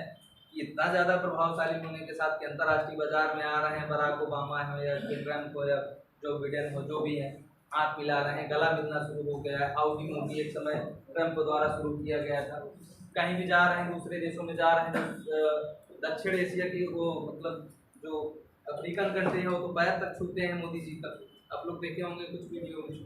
तो ये सब सारी चीज़ें, इसके बावजूद भी ये जो पॉइंट लिखा हुआ है, इसलिए कह रहा हूँ ना, इसमें थोड़ा सा प्रकाश डाल दें। मतलब एक तरफ से ये समस्याएं जो हैं, मेरा कहने का मतलब ये है, ये सब आय से संबंधित समस्याएं, ठीक, ये सब आय पक्ष से संबंधित समस्याएं। अगला पॉइंट आप लोग लिख लीजिए,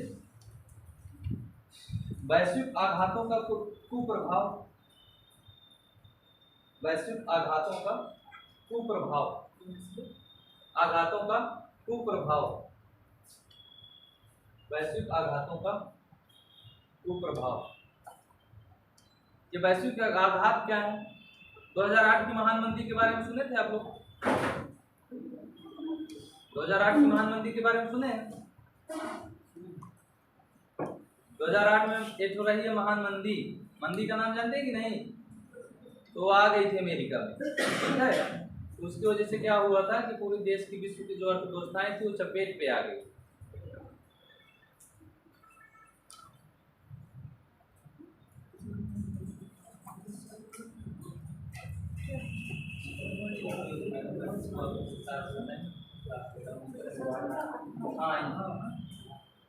उन्हीं से पूछिए, मुझे आपको विस्तार से सब सारी चीज़ें बता दें। मैं थोड़ा क्लास ले रहा हूँ, जैसे फिर आप बाद में आ जाइए, 1:30 बजे के बाद बता देंगे, जो मतलब 2:30 बजे के बाद। तो वैश्विक मंदी आ गई थी, उसके कारण क्या हुआ था कि मतलब विश्व की जितनी भी अर्थव्यवस्थाएं थी वो प्रभावित हो गई। ठंडा है क्या?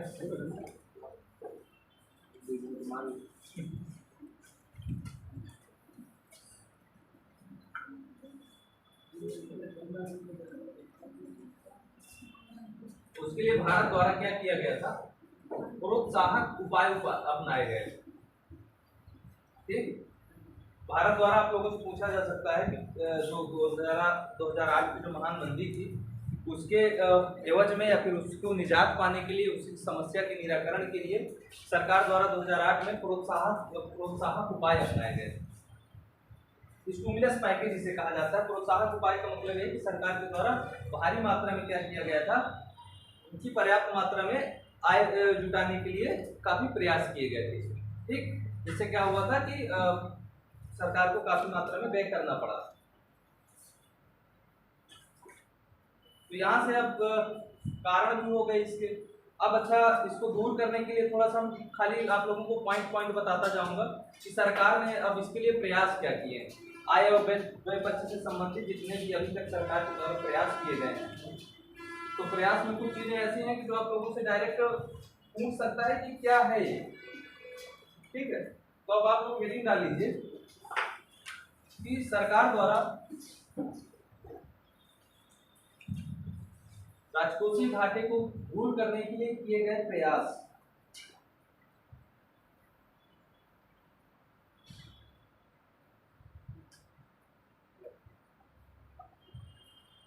सरकार द्वारा राजकोषीय घाटों को दूर करने के लिए किए गए प्रयास।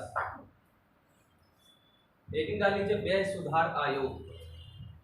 व्यय सुधार आयोग, व्यय सुधार आयोग, व्यय सुधार आयोग। केपी गीता कृष्णन द्वारा की अध्यक्षता में, केपी गीता कृष्णन,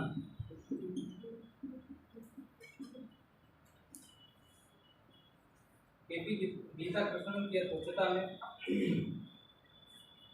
केपी गीता कृष्णन की अध्यक्षता में व्यय सुधार आयोग सन 2000 में गठित किया गया था। केपी गीता कृष्णन की अध्यक्षता में ये सब क्या है, दूर करने के प्रयास किए गए थे। ठीक, किस प्रकार हम लोग व्यय को नियंत्रित करें। केपी गीता कृष्णन की अध्यक्षता में सन 2000 में व्यय सुधार आयोग गठित किया गया था।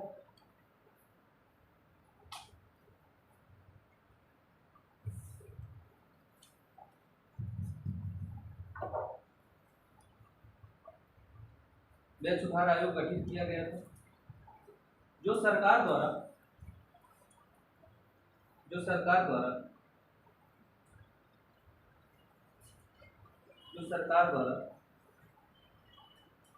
गैर विकास कार्यों में, जो सरकार द्वारा गैर विकास कार्यों में, सरकार द्वारा गैर विकास कार्यों में किए गए खर्चों को कम करने के प्रयास में, गैर विकास कार्यों में किए गए खर्चों को कम करने के प्रयास में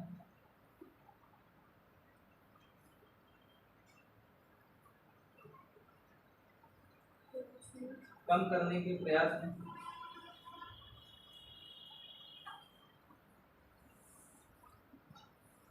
36 मंत्रालयों 36 मंत्रालयों ऑब्लिक संगठनों, मंत्रालयों 36 मंत्रालयों ऑब्लिक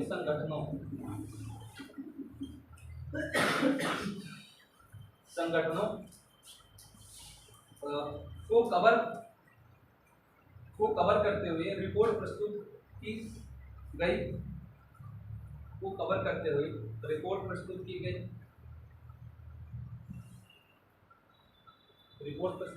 इसमें 42,000 पदों को,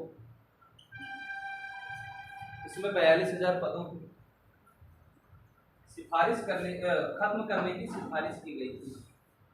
इसमें 42,000 पदों को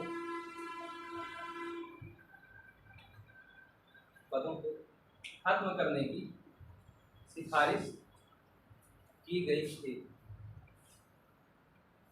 खत्म करने की सिफारिश की गई। ठीक, मतलब यह था कि एक तरफ से व्यय को हम लोगों को नियंत्रित करने के लिए क्या था कि जो फिजूल खर्ची या फिजूल के जो पद थे उनको समाप्त करने के लिए बात की गई। ठीक, 42,000 पदों को समय खत्म करने के लिए बात की गई। अगला पॉइंट आप लोग डाल लीजिए, सहायताओं को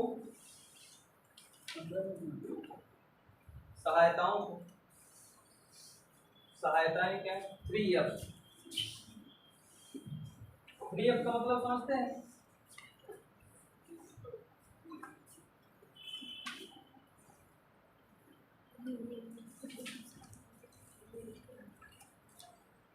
कोई नाम सुना है कभी इनका? पहले हेडिंग को कर लीजिए, क्या लिखे हैं? सहायताओं को विवेकपूर्ण ढंग से प्रयोग करना।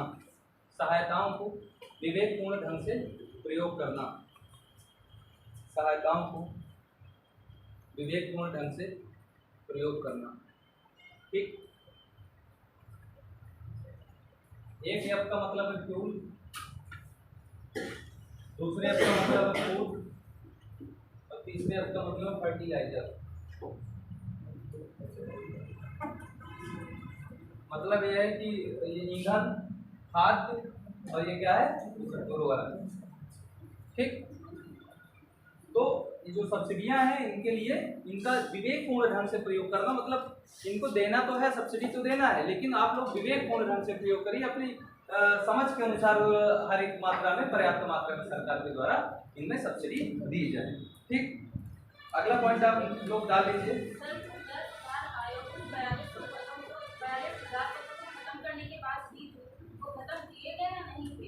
मुझे पता था कि कोई ना कोई क्वेश्चन जरूर पूछेगा।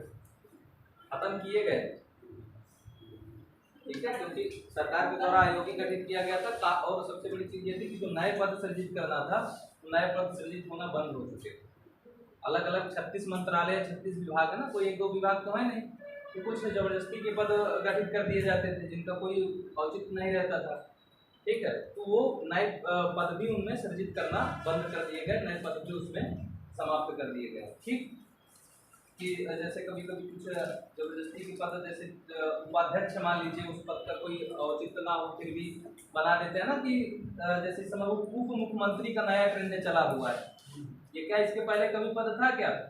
ये कहीं ना कहीं राजनीतिक परिदृश्य का ही परिणाम है ना। ये पॉलिटिकल साइंस में आप लोग पढ़ेंगे, कभी पूछिएगा कि आखिरकार इतना ज़्यादा क्यों उप मुख्यमंत्री पद नियुक्त किए जा रहे हैं, क्या रीजन है आखिरकार? इसके पहले तो क्या प्रदेश का ही ऐसा तो है नहीं कि भारत ने कहीं आक्रमण करके बड़ा कर लिया हो अपना राज्य, अपना देश बड़ा कर लिया हो। या तो फिर ऐसा हो सकता है कि वो पहले वाले बहुत ज़्यादा योग्य रहे होंगे तो अकेले चला लेते थे, अब उतनी योग्यता बची नहीं तो इसलिए मिल के 3-4 लोग बैठ के चला रहे हैं। और ऐसा भी नहीं कि 3-4 लोग यदि मुख्यमंत्री बन जाए, उप मुख्यमंत्री बन जा रहे हैं तो बहुत अच्छे से प्रशासन चल रहा है, ऐसी भी बात नहीं।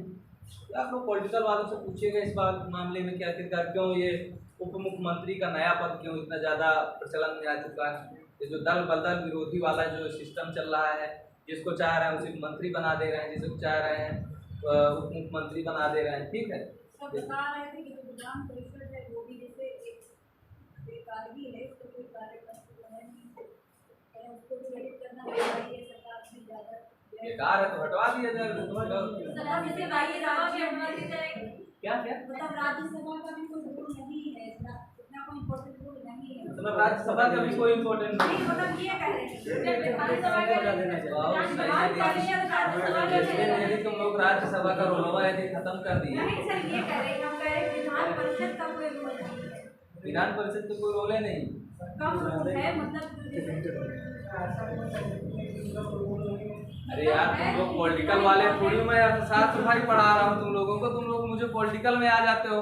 मैं इतना ज़्यादा ज्ञानी नहीं हूँ, तुम लोगों को पॉलिटिकल में पढ़ाऊंगा साथ में, ठीक है। लेकिन इतना पता है कि राज्यसभा यदि स्थायी सदन है आप लोगों का, तो स्थायी सदन है, जब कभी पढ़ना कि लोकसभा भंग हो जाती है तो उसका रोल कहाँ आता है? जब राज्य के विशेषाधिकारों का मतलब आता है, जब आप लोग राज्य के विशेषाधिकार के बारे में पढ़ेंगे कि राज्य से संबंधित कोई भी कानून पारित करना होता है तो पहले राज्यसभा का उसमें क्या होना चाहिए? अनुशंसा होना चाहिए, चाहे कुछ राष्ट्रपति का भी कोई रोल नहीं है। तरीके से राष्ट्रपति का रोल जब किसी दिन पढ़ना, जब लोकसभा में भंग हो जाती है, जब ऐसी स्थिति पे जब पूर्ण बहुमत नहीं होता है किसी सरकार का, किसी सदन, उसके बाद जब पूर्ण बहुमत आ जाता है, पूर्ण बहुमत हो जाता है, तब नहीं आता है, उस समय फिर देखिए उसका क्या रोल है। राष्ट्रपति एक ऐसा इंसान है जो मरे आदमी को जिंदा कर सकता है, कहाँ कर पाता है? फांसी न दे वापस वो कहाँ कर पाता है? तो केंद्र के अंदर रहता है। अंतरराष्ट्रीय या वो ठीक है, लेकिन जब मंत्रिमंडल का गठन नहीं हुआ रहता है उस समय राष्ट्रपति का रोल होता है कि नहीं होता है? जब मंत्रिमंडल कार्य नहीं कर रहा होता, मंत्रिमंडल का विघटन हो जाता है, या फिर कोई ऐसी जब सरकार आ जाती है जब राष्ट्रपति का एक वीटो पावर का आप लोगों ने नाम सुना है? मैंने भी सुना है। वही चीज है। और किसने प्रयोग किया था वीटो पावर का? ज्ञानी जैल सिंह ने प्रयोग किया। हाँ देख लो, मुझे भी याद था, मैंने भी थोड़ा बहुत पढ़ा हुआ। ठीक है, तो कहीं ना कहीं हर व्यक्ति का कोई ना कोई औचित्य है, अलग अलग उसका रोल है। मतलब सर ये कह रहे थे कि जैसे ये कह रहे थे सर कि विधान परिषद का इतना मतलब इम्पोर्टेंट कई राज्यों ने ये मतलब मांग की कि हमारे वहाँ विधान परिषद को खत्म कर दिया जाए, 6 राज्यों में ही इसलिए विधान परिषद का खत्म किया जाए। विधान परिषद के इसलिए खत्म करने की बात की जा रही है क्योंकि जो विधान परिषदवा है उसका जो खर्चा वर्चा है ना, वो सब राज्य सरकार को वहन करना पड़ता है। तो अब राज्य सरकार की जब जेब से जाता है खर्चा फिजूल का है, तो राज्य सरकार को थोड़ा तकलीफ होती है। और जब होता क्या है कि जब उसमें भी विधानसभा क्या होती है कि जब उसमें वो नहीं आती है, उसमें पावर नहीं होती है, तो कहीं ना कहीं हस्तक्षेप तो कर ही सकते हैं। तो क्यों अपने यहाँ कोई जबरदस्ती हस्तक्षेप करवाने के लिए बैठा ले रहे हैं? क्योंकि विधान परिषद में क्या होता है कि जो अपोजिट व्यक्ति होते हैं वो भी शामिल रहते हैं, तो इन सब सारी समस्याओं के लिए उसका विरोध किया जाता है, उसको हटाने के प्रयास किए जाते हैं। ठीक, खैर मैं पॉलिटी नहीं पढ़ा रहा हूँ, इकोनॉमिक्स पढ़ा रहा हूँ, ठीक है, तो मेरे ही कृपया उसमें रहे, इधर उधर भागने की प्रयास मत करिए। टाइम हो गया क्या? चलो ठीक है। देखो वो खुश हो रही है, बेचारी शांत हो गई है, उसका चेहरा देख, जब से हटा दिया उसको तब से बेचारी मुरझाई हुई बैठी हुई है, खुश है तो बेचारी मुरझा गई। इसीलिए मैं जल्दी किसी को कुछ टोकता नहीं, मेरी पता नहीं जो टोनवा है वो बहुत खतरनाक है। वो इसी की समस्या नहीं है, काफी लोगों के साथ समस्या होती है। मेरे क्लास में जब कॉलेज में भी जब क्लास लेता हूँ तो वहाँ भी समस्या होती है, काफी लोग परेशान है, खासतौर से लड़कियां सबसे ज्यादा परेशान रहती है मेरी टोन से। उनको काफी दिक्कत होती है कि काफी रूड बिहेव करता हूँ लोगों से। हो सकता है कि वो, लेकिन मेरा ऐसा नेचर है, मेरा स्वभाव, कोशिश करता हूँ उसको कम करने का प्रयास करता हूँ कि ऐसा मेरे द्वारा कोई ऐसा शब्द ना बोला जाए जिससे आपको आहत हो और आपको दुख पहुँचे, कष्ट पहुँचे। उस तरीके खाली हम डायरेक्ट बोले भी नहीं तो आज तक नहीं क्लास आई मेरी, वो आज तक मेरी क्लास नहीं, वो इतना ज्यादा आहत हो गई मेरी बात से सुन के तो बेचारी कभी क्लासें नहीं की उस दिन से। और शायद है कि मैं कोई वो नहीं बता रहा हूँ, लेकिन मैं विश्वास दिलाता हूँ कि जितना मैं बता देता हूँ, यदि इससे यार क्वेश्चन आ जाएगा कुछ भी तो इसके बाहर का नहीं होगा, इस बात की मेरी गारंटी। जो मैं जितना आप लोगों को पढ़ाता हूँ, जितना बताता हूँ, यदि इसके ही बीच से यदि कोई क्वेश्चन आता है तो बाहर नहीं रहेगा, आपके लफाओं में ही रहेगा। ठीक है, तो बात की बात है कि आप लोग पढ़ने आते हैं कि नहीं पढ़ने आते हैं। 2 बच्चे रहेंगे तो पढ़ाना तो हम लोगों का काम है, तो पहले ही बताया कि आप लोग बैठे हैं, यही बहुत बड़ी बात है। आज जैसे सोशल मीडिया में ऐसा कोई चीज़ नहीं है जो आप लोगों को कहीं ना कहीं यूट्यूब में या फिर और जगह ना मिल जाए, किताबों में है सारी। कंपटीशन इतना बढ़ता क्यों चला जा रहा है? उसका रीज़न सबसे बड़ी चीज़ ये है कि मार्केट में सोर्स बहुत ज़्यादा अवेलेबल हो गया। अच्छा, मार्केट में सोर्स बहुत ज़्यादा अवेलेबल हो गया है तो लोग पढ़ना बहुत ज़्यादा शुरू कर दिए। लोगों के पास जो संसाधन है वो बहुत ही आसानी से उपलब्ध है। आप लोग विश्वास मानिए 1992 में 95 में क्वेश्चन पूछ लिया जाता था कि मोर का जो अंग्रेजी नाम है वो क्या है। यूपीएससी के सवालों में इस तरह के क्वेश्चन पूछे गए हैं। कौन सा उसको कहते हैं, एक क्वेश्चन आता है मोर को क्या नाम, और वो ग्रेना कुछ ऐसे करके क्या है, अरे मोर को, मयूर को और किस नाम से जाना जाता है? वैज्ञानिक नाम। हाँ, वैज्ञानिक नाम। तो इतने सिंपल से क्वेश्चन पूछे जाते थे 1992 में 95 में। अब आपको लग रहा है बहुत आसान, क्योंकि उस समय सोर्स ऑफ मटेरियल इतने ज़्यादा अवेलेबल नहीं थे। अब आपके पास हर एक चीज़ संसाधन उपलब्ध है। आप लोग देखिए अचानक क्या है कि इतना साल रोज को रोज पेपर टफ आ रहे हैं। क्यों टफ आ रहे हैं? क्योंकि सबके पास पर्याप्त मात्रा में स्रोत मौजूद है और इसलिए दिन प्रतिदिन आपका कंपटीशन बढ़ता चला जा रहा है। यदि इतने ज़्यादा सोर्स मटेरियल ना उपलब्ध होते तो हो सकता है कि आपके लिए आसान होता, क्वेश्चन पेपर भी आसान बनते और उसमें से भी थोड़ा बहुत जो होते वो पढ़ के निकल जाते। लेकिन अब समस्या ये आ गई है कि सोर्स ऑफ मटेरियल चारों तरफ जहाँ भी देख रहे हैं, कोई भी वीडियो चैनल देखिए, आपको कुछ ना कुछ बताया होगा, पढ़ाया होगा, ठीक है, समझाया होगा, तो कंपटीशन अपने आप बढ़ता चला जा रहा है। चलो ठीक है, फिर आप कल देखते हैं। तो रह गया आप लोग मुझे क्वालिटी पढ़वा डाले हैं, जो क्वालिटी में ना लाए होते तो शायद देखिए खत्म हो गया होता। अब कल से क्वालिटी ना पूछना मुझसे, ठीक है? क्वालिटी के लिए बहुत ज़्यादा टीचर हैं यहाँ पे, इनसे आप संपर्क करिए, मुझसे क्वेश्चन दागिए, ठीक है? मुझसे ज़्यादा मत दागिए, नहीं मैं हो सकता है ना बता पाऊँ आप लोगों को।